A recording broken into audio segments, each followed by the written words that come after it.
بسم الله الرحمن الرحيم هل أتى على الإنسان حين من الدهر لم يكن شيئا مذكورا.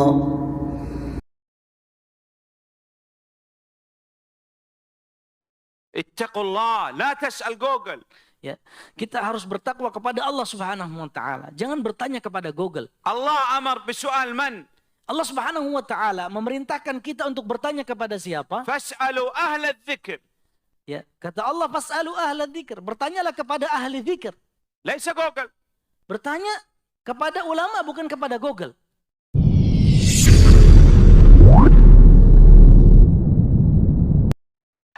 Al-ulama wa man tashabbaha bihim. Yani ma huwa alim. Yaitu pentingnya kita membedakan antara ulama dengan orang-orang yang pura-pura ulama. Orang-orang yang menyerupai ulama namun bukan ulama. Google alim. Apakah Google adalah ulama? Alim. Ulama atau tidak Google? Yaqul ana sami'tu wahid yaqul Syekh Google. Ya. Katanya, saya pernah mendengar seseorang mengklaim atau mengatakan adalah Syekh Google. Wallahi tadhaku. اليوم هناك من يستفتي جوجل في العقيدة. اليوم أكثر الناس يستفتي جوجل اليوم. Di zaman sekarang ya, banyak sekali di antara kita yang meminta fatwa kepada Google padahal dalam permasalahan akidah dan keyakinan. Banyak. صح أو لا؟ Betul atau tidak? وبعدين تضحكوا.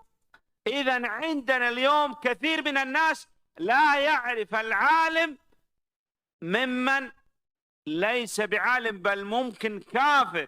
Ya.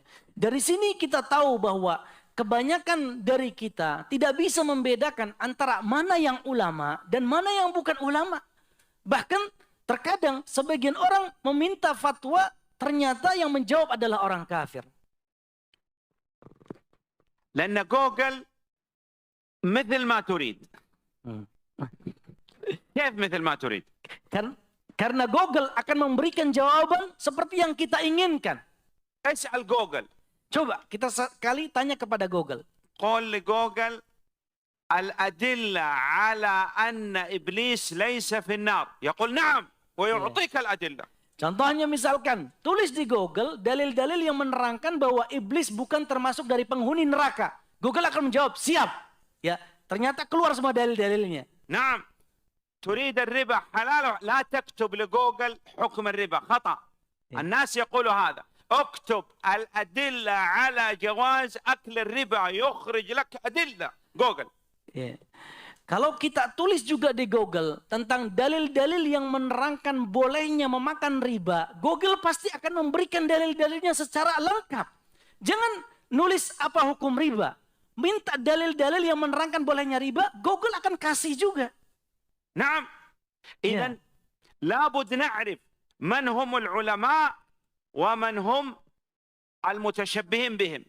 Maka teman-teman sekalian yang dimuliakan Allah Subhanahu wa taala, pentingnya kita mengetahui dan membedakan antara mana yang ulama dan mana yang bukan ulama.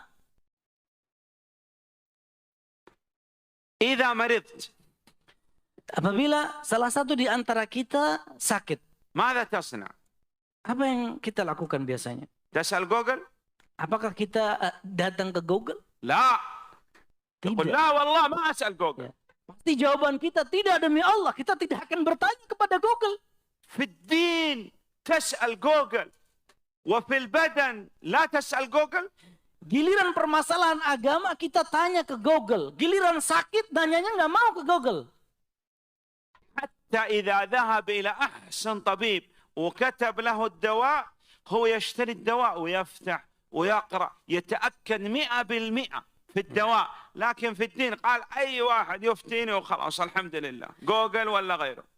Terkadang ya, ketika kita datang ke dokter sekalipun dan Pak Dokter memberikan kita obat, tidak jarang di antara kita yang mengecek terlebih dahulu tentang keampuhan obat tersebut sampai betul-betul kita yakin 100% bahwasanya obat ini adalah untuk penyakit yang saya alami. Ini berkaitan dengan apa? Berkaitan dengan rasa sakit yang dialami oleh badan kita. Berbeda dengan permasalahan agama. Terkadang kita tidak peduli. Kepada siapapun kita bertanya, kita ambil. Sampai Google sekalipun kita ambil saja. عندنا علماء نعرفهم أئمة نعرف تقواهم صلاحهم علماءهم طلابهم الكتب المؤلفات لماذا لا نرجع إلى هؤلاء ونرجع إلى أناس لا نعرف أصلا هل هم مسلمين أو لا.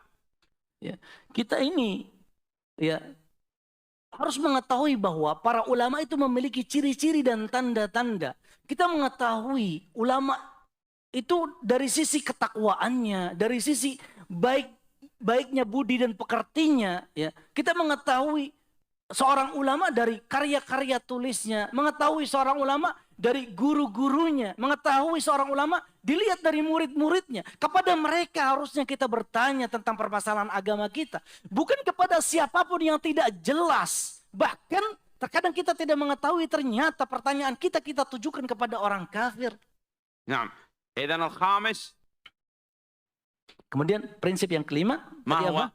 Prinsip yang kelima tadi yang sebutkan apa? تحذير من أن تستفتي من لا يعرف بالعلم ولا بالعبادة ولا بالعلماء. Ya.